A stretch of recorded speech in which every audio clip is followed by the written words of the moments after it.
Chinese workers flee world's largest iPhone factory after Covid outbreak. Chinese news media South China Morning Post published a video regarding this. Workers fled Apple's largest iPhone assembly factory in China after a Covid outbreak. The Foxconn facility limited their movement days before cases were confirmed October 26. But workers soon complained against inadequate food supplies and poor medical care.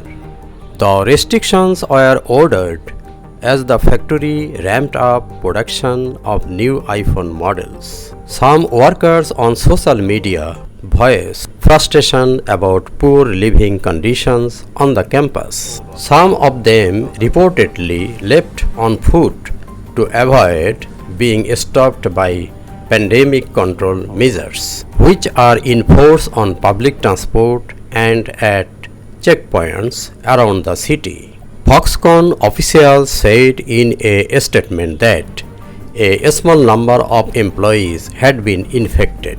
On October 26, Foxconn Technology Group says operations and production in the Zhengzhou Park are relatively stable with health and safety measures for employees being maintained. Foxconn issued 3 notices about the outbreak to its nearly 300,000 workers on October 30. The company pledged to arrange bus services for those wishing to leave. Those who chose to stay were also promised good meals and a sanitized workplace. Thanks for watching the video.